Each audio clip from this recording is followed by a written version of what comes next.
da Caixa, estamos dando continuidade aqui ao nosso podcast de entrevistas. Esse momento que é meu, mas que também é seu, onde os nossos convidados abrem um momento da sua vida que normalmente você não teria acesso se não fosse nesse programa. E hoje estamos com um convidado muito emblemático. Ele possivelmente não tem um sorriso fácil por aí. Olha as características de gamer amador, a possível político, assessor nessa área, a pastor. Eu estou falando dele, pastor Márcio Araújo. Seja muito bem-vindo. Obrigado, Johanna. Estamos à disposição aí para enfrentar os desafios das perguntas. Vamos lá. Vamos fazer lá. as revelações agora. Muito bom. Você que está nos assistindo, eu tenho certeza que você não esperava esse convidado.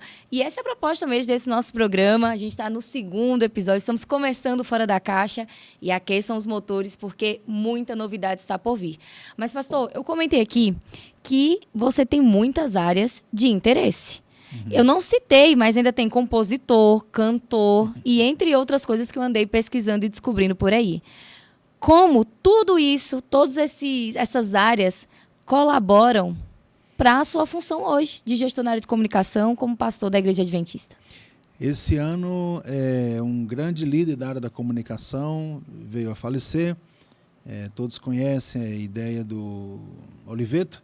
Ele diz o seguinte: você não tem como comunicar algo que você sonha, imagina ou produz se você não conhece quem vai consumir.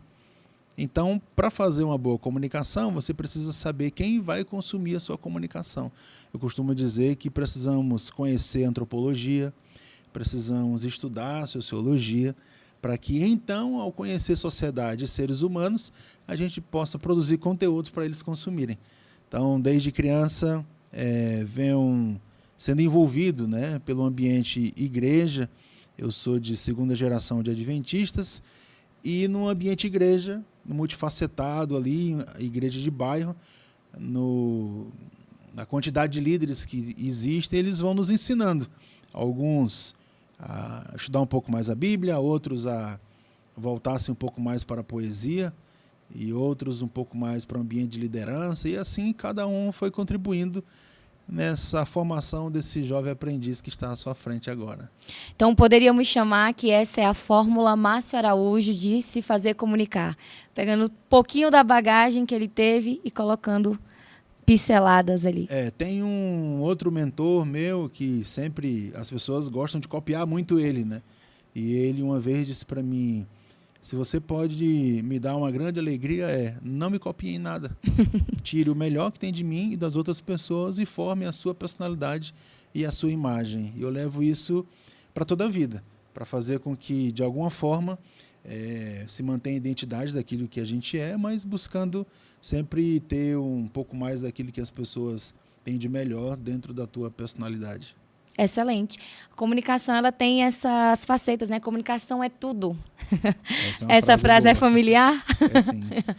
Certa vez eu, observando o mundo, eu sou desse ambiente assim que observa mais, fala menos, e quando fala, a depender do tempero do lugar, se torna um pouco mais altivo, assim, até inclusive o tom da voz, ou entende que poderá, de alguma forma, trabalhar uma paródia, uma parábola, para que a pessoa entenda que, em algum momento ali, ou ela está muito equivocada, ou ela está andando no caminho certo. E a expressão comunicação é tudo, ela vem com esse ímpeto de tentar explicar, e agora numa versão um pouco mais teológica, desde aquilo que foi quebrado no Éden. Se analisarmos aquilo que nós conhecemos como verdade, tinha um ser que descia do céu e falava com um casal. Mas uma palavra que nós conhecemos como pecado entra nessa relação e quebra a comunicação entre 2 seres humanos criados e um ser que o criou. Uau. Depois, o tempo todo, você tem esse ser querendo se comunicar com eles dois, depois com os filhos, depois com as gerações, e aí vem visões, escrita, fogo num pedacinho de mato, sassardente, depois movimentos de natureza. Então, tudo isso, na minha perspectiva de estudo, né, Deus, é um ambiente mais teológico agora, se inclinando não só para ouvir, que é a relação do diálogo, mas também para falar. Então, do momento que eu mencionei até agora, são pelo menos 7 etapas da humanidade, Deus o tempo todo tentando resgatar o povo através da comunicação que foi quebrada lá no Éden. Acho que isso que você falou, pastor, é muito interessante, porque quando você falava aqui, me veio um insight, né? Tirando um pouco daquilo, sem copiar e fazendo algo novo. Olha aí, aprendi, né? O conselho aqui. Essa centelha comunicacional está na criação. Deus fala e as coisas surgem. Então, isso é muito profundo. Anotou? Pegou a dica? Mas vamos lá. Vocacionado a trabalhar com gente. Eu olho para a sua trajetória pelo pouquinho, né? Acho que foi a pontinha do iceberg que o Ohana conseguiu aí. Eu percebo o tempo todo. Ministrando corais, trabalhando na assessoria política, lidando com gente, com jovens, o tempo todo vocacionado a trabalhar com gente. Vamos agora voltar um pouquinho. Márcio Araújo ainda não tinha entendido que ele deveria ser pastor. Ele está lá na assessoria política, querendo se candidatar. Se você tivesse trilhado esse caminho, onde você estaria hoje? Onde estaríamos hoje? Tem as teorias de que quem gosta de trabalhar com gente anda sempre sorrindo, anda sempre abraçando pessoas. É aquela pessoa que parece que tem um açúcar nela, né? E todo mundo quero ficar perto dessa pessoa. Essa carapuça me serviu. Olha a autoestima da garota, né? Modéstia nenhuma. Porém, todavia, nós temos, e aí já dizia os filósofos, aqueles que manejam as massas e aqueles que estão entre a massa. Então, eu venho de uma família, da parte da minha mãe, são 15 irmãos. Da parte do meu pai, são 18. Então, vai dar aí um pouco mais de 30 tios. Nossa! Cada tio tem uma média de 2 a 3 filhos. Então, tu imagina 30 vezes 3, quantas outras pessoas não existem na família. E, pasmem, respondendo já a pergunta, eu sou do time dessas famílias que mais dá risada. Para você ter ideia do nível humorístico da família.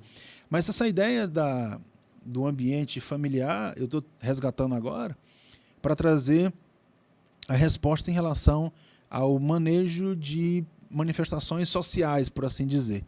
Primeiro, mesmo sendo adventista de segunda geração, você tem no ambiente escolar, no ambiente universitário, social, o próprio ambiente de empresas, influências que vão canalizando a sua rotina diária e o seu perfil acadêmico e profissional para algumas áreas. Então, eu sou da segunda turma de jornalismo do UNASP e passei 10 anos trabalhando com TV, rádio e internet na região do Nordeste. E nos últimos anos, antes ali do percurso de 2007, 2010, 2009, o ambiente político, por assim dizer, me deu oportunidades.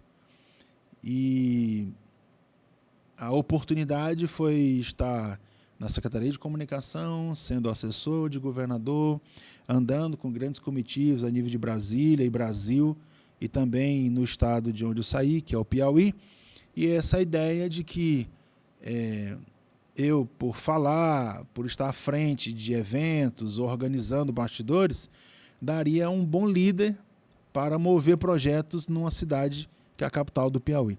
Então, realmente é verdade, vieram os 2 convites para fazer parte, mas Deus tinha outros planos, eu acredito Amém. nisso. E numa noite, assim, do nada, estávamos numa reunião e eu simplesmente olhei para os líderes daquele movimento e eu disse que já iria dormir e não faria mais parte daquilo ali. E foi assim até hoje. Esse é um dos motivos também, porque me chamam de alguns outros nomes lá naquela região, de ter saído de lá, de não mais fazer parte daquele grupo e de não mais idealizar coisas para essa terra com mãos de homens e planos de homens vinculados a poderes regionais ou estaduais. Então, esse é um percurso assim do ambiente familiar, onde de um lado do meu pai, alguns se vincularam à política, do lado da minha mãe é mais forte, alguns são do ambiente político, eu tenho um tio deputado federal, eu tenho pessoas que se vinculam lá às prefeituras, e eles são empolgados, mas essa vertente já não está mais no meu ambiente profissional. Saiu pela tangente. E louvado seja Deus por isso. Que bom que ouviu aí. Talvez você que esteja nos acompanhando agora, você sente a vocação no seu coração e tem relutado. Fica aí o exemplo do pastor Márcio Araújo, que teve grandes oportunidades, mas ele optou pela melhor de todas, que é servir a Deus onde ele queria que ele servisse. Mas, pastor, você tem um lado criativo que não é apenas com as palavras, certo? Sendo elas escritas ou faladas, mas cantadas. Compositor, descobri que você gravou algumas músicas. É verdade. Tentei achar essas músicas, não consegui, pedi não ajuda. Estão disponíveis mais. Pedi ajuda aos colegas, nós montamos um QG no núcleo de comunicação para achar essas músicas e não conseguimos encontrar. Mas descobri que você chegou a gravar, não apenas compor, mas gravar. E aí vem minha pergunta, esse seu lado criativo seria uma forma talvez de expressar algo que o lado não tão simpático, aparente do Márcio não apareça no fenótipo, talvez ele assim, por esse caminho eu consiga expressar o que as pessoas talvez entendam? Então, meu pai, ele vem de uma cultura onde a casa era sempre festiva e com instrumentos. Então ele tocava instrumentos. E eu tentei tocar vários instrumentos, mas por milhões de motivos não dei continuidade nem no piano e nem no violão. Então, se um músico tocar qualquer coisa na minha frente e perguntar o que é, eu não vou saber o que é, se é um dó, um ré, um lá maior, não sei. Minha mãe vem desse ambiente criativo porque ela, desde muito cedo, é professora. Então, no interior de onde ela saiu, ela liderava movimentos vinculados hoje a gente chama de inovação, né? Na época, o desenvolvimento das atividades junto a crianças, para despertar nela o desejo de escrever, de falar e tudo mais. Nesse percurso aí de vida, dentro de casa, então você tem aquelas fotinhas, que é a criancinha com violãozinho, depois o seu pianinho, né? E com o percurso da igreja, que para mim é uma base poderosa, eu comecei na sonoplastia. Então eu ficava na sonoplastia ali, naquela mesinha analógica, e eu sou da geração playback, que era literalmente saber cantar, inclusive com o mesmo timbre do cantor que gravou. Então os grandes nomes da igreja na época, Fernando Iglesias, Luiz Cláudio, Nácio Portugal, então eles tinham essa vertente, e a venda do CD e do DVD na época, com playback, então a gente ficava ensaiando e decorando o timbre, para na quarta, no domingo, se apresentar e se desenvolver. Então, nesse ambiente igreja, a primeira música foi voltada para uma duplinha com meu irmão, depois veio o quartetinho de crianças, adolescentes, e o percurso da vida voltado para um grupo musical de 8 a 10 pessoas. E depois, com o desenvolver da vida, eu tive a oportunidade, junto com um grande amigo meu que ainda mora lá, de organizar e produzir um programa de rádio. E esse programa de rádio, chamado Juventude em Ação, a gente fazia a turnê de Salvador a São Luís com cantores. Terra boa. De Fortaleza a Imperatriz. Então a gente cruzava quase todas as cidades do Nordeste do interior, com todos os cantores que você possa imaginar aí na listagem do mundo adventista, né? Então foi tendo oportunidades até que o Luiz Cláudio me viu uma vez cantando no lugar. Ele perguntou se eu não queria gravar num projeto chamado Talentos LC. Ele tinha uma gravadora, né? Que era LC. Gente. E busquei uma composição de um amigo meu e a música foi selecionada e ela abriu o CD do projeto Talentos LC. Depois gravei mais outras 2 músicas e nesse percurso a gente tinha um grupo musical dentro da igreja na região de Teresina, tinha mais uns 6 grupos ali na região, mas esse grupo se destacava com a ideia de que as músicas que vinham de fora, né, do sul do Brasil, de São Paulo, a gente reorganizava ela, que eles chamam de buscar um novo arranjo, porque eu recolhia valores e pagava um músico para não fazer igual o que estava no CD. Então, toda vez que a gente ia para um lugar cantar, a galera sabia que a música era X, mas alguma coisa a gente faria diferente. Se fosse um solo, uma harmonia, alguma coisa teria naquele ambiente ali. E é ali também que nasce do menino falador a ideia do cara que pregava nos programas, que abria o programa, que abria a Bíblia meio fora do contexto, mas estava ali, tentando dizer alguma coisa. Então é nesse contexto aí que nasce esse braço musical, por assim dizer, né? Muito bom. E olha, as facetas são inúmeras e ao longo da sua história percebe que você nunca conseguiu ficar fazendo uma única coisa. E aqui na instituição não é diferente.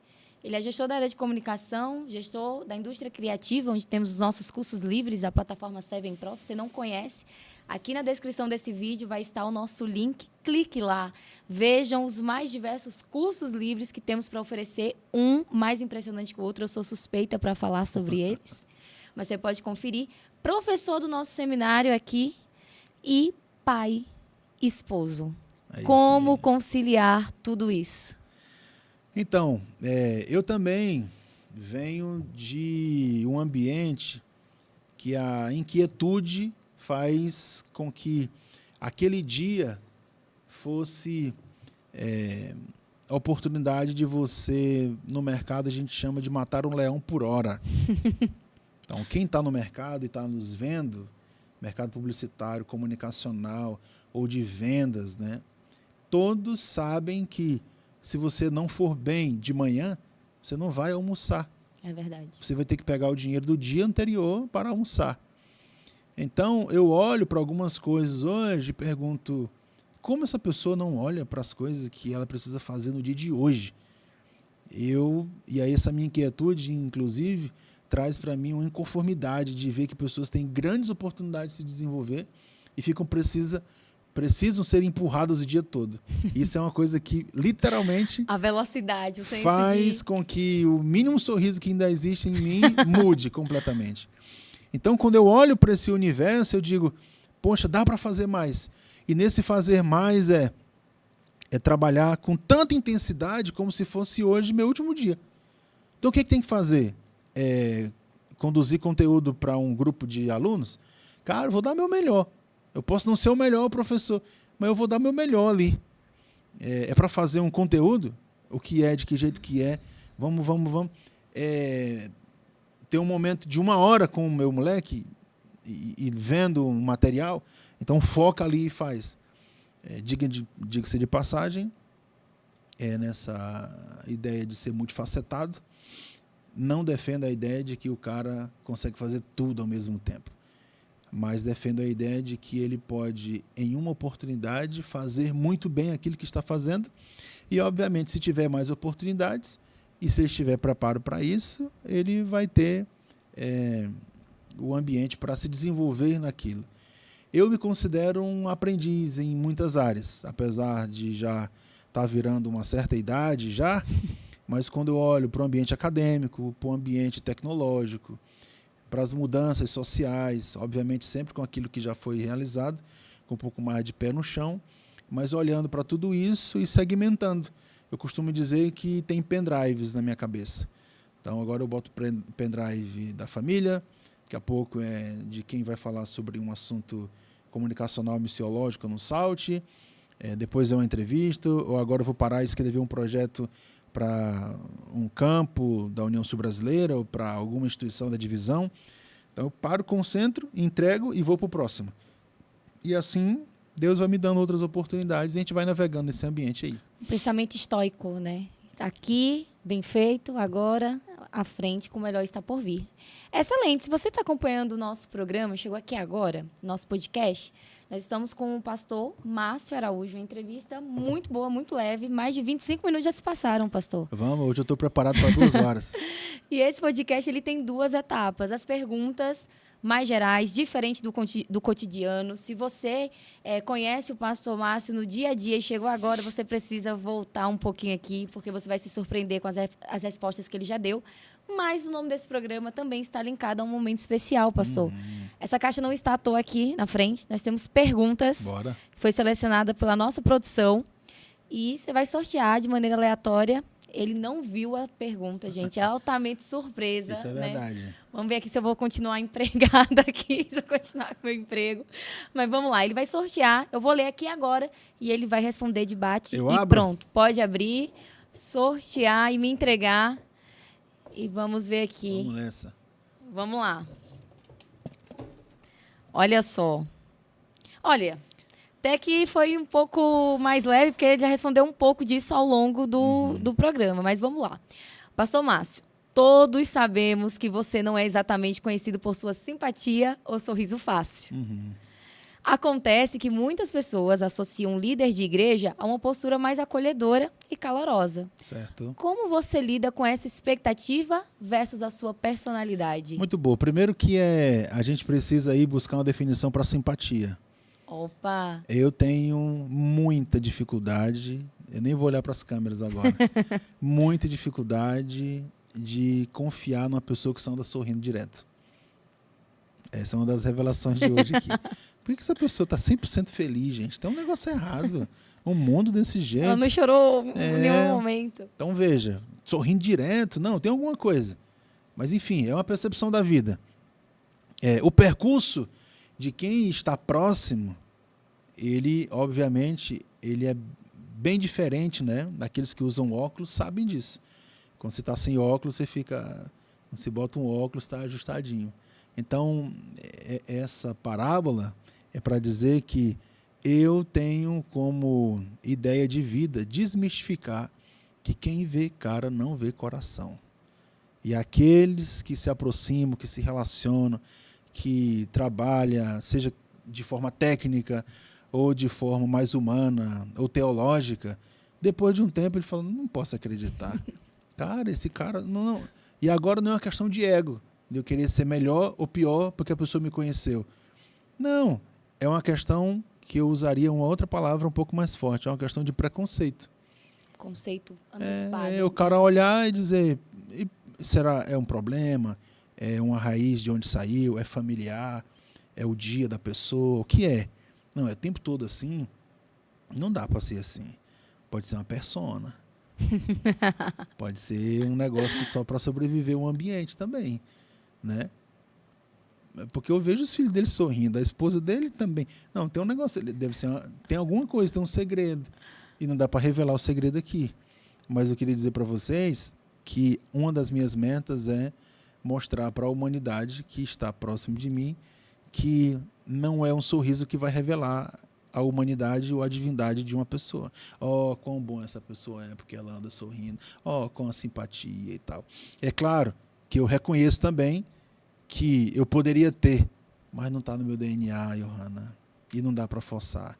Você tem trabalhado um certo tempo comigo, aqueles que possivelmente já me conhecem, sabem que uma coisa que você não vai ter na minha personalidade é a falsidade. Então, eu vou caçar um jeito de te falar que é alguma coisa que eu acho que não é interessante, enfim. Mas eu não vou dizer, Johanna, aqui, parabéns. Se não for parabéns. Então, não dá, porque dentro do meu DNA, a formação do X e do Y que veio para mim... Autenticidade. Não dá. Então, eu ando muito concentrado nas coisas que eu desejo fazer. Então, obviamente, quem anda concentrado, eu também... já expliquei anteriormente, volta lá e vê de novo, a ideia de onde veio essas duas culturas que se misturaram, né? E também, de vez em quando, eu vou confessar aqui, eu dou um de marrento mesmo em alguns lugares, mas aí com o percurso do tempo, numa saída, numa conversa, numa comida, no ambiente de casa, facilita um pouquinho mais ali a relação. Sei que você estuda psicologia e vou fazer uma terceira aqui, só para essa pergunta. Eu sei que isso pode ser estudado também e pode ter grandes revelações depois de um estudo, mas eu ainda não me deixei disponível para buscar a razão de, em alguns momentos da vida, em público, não ser tão aberto assim. Mas é uma técnica. Porque no ministério, nos 10 anos de ministério aí rodando o distrito, eu aprendi que é melhor você chegar com a cara fechada e sair sorrindo do que chegar sorrindo e sair com a cara fechada. Esse povo não gosta mais de mim, ninguém lembra mais de mim, estou indo embora corrido daqui. Então eu olhei para todas as experiências que eu já tive e falei, cara, essa é uma estratégia. Vamos fechar os primeiros 6 meses, depois a gente vai crescendo em graça e com os irmãos e vamos trabalhando, se desenvolvendo, seja no ambiente profissional ou no ambiente ministerial, de amizades e familiar. Excelente. Eu acho que, a autenticidade, ela precisa ter fidelidade a ela. E isso eu estou falando em diversos níveis. Eu sou uma pessoa que antes eu falava assim, ai, agora eu vou me mudar de novo, eu vou chegar muito sério, eu não quero, porque eu não quero... Tinha uma época, pode parecer que não, mas eu não queria que ninguém me visse. Uhum. Eu não queria falar, eu não queria ir na frente, eu não queria... Mas é inevitável, porque está no meu DNA. Então, Johanna, mesmo que eu falava, eu não vou ser representante de turma esse ano, mas ela ia resolver alguma coisa da turma. E volto a falar, você está me entendendo, porque não é uma questão de ego, de fato. E aí, olhando para mim, eu vejo isso que você está falando. Não é porque eu não queira, faz parte, mas aí tem algumas perguntas que ficam para você como reflexão. Nesse processo, eu desrespeitei pessoas? Eu ajudei elas a crescerem?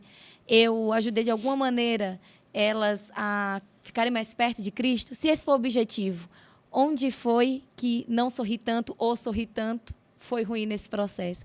Então, acho que essa é a grande questão, né? Pastor, passou voando. Vamos? Passou voando. Mas quanto tempo a gente tem? Mais uma hora? Acabou aqui, estouramos o tempo que tínhamos. A produção já deve estar ali. Juliane Lincoln já está lá, o tempo esgotado ali na nossa tela. Esgotamos aí mais uns 10 minutos. Mas muito obrigada. Foi excelente. Respostas claras, objetivas e direto ao ponto. Quero te agradecer por abrir, né, parte da sua vida que poucas pessoas teriam acesso se não fosse um momento como esse.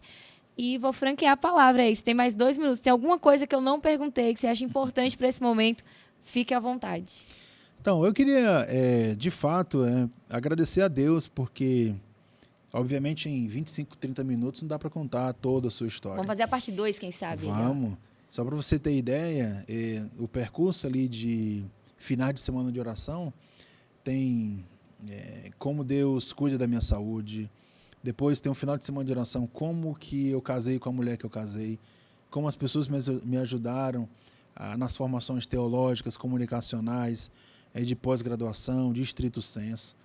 Tem outra caminhada do ambiente da pesquisa. Então tem muita coisa aí para ser conversada, mas olhando para você que está agora nos assistindo, seja em qualquer momento que você esteja vivendo, eu gosto sempre de mencionar a ideia de Eclesiastes, né? De que, num certo momento, você olha para a vida, e obviamente quem escreve ali já está um pouco mais maduro, e ele diz de que para onde você está indo, Eclesiastes 9:10, você não vai levar nada daquilo que você fez. Obviamente isso aqui dá muitas ramificações para a explicação, mas quando você vai para o Apocalipse, aí você entende literalmente. Porque se você é gordo, Deus vai te dar um novo corpo. Se você é magro, Deus também vai te dar um novo corpo. Se tu é bonitão, Deus vai te dar um novo corpo. Se teu rosto é cheio de espinha, está marcado pela adolescência, Ele vai te dar um novo corpo. Gente, a promessa, se teu cabelo é liso, crespo, tu não gosta de ti, fica tranquilo.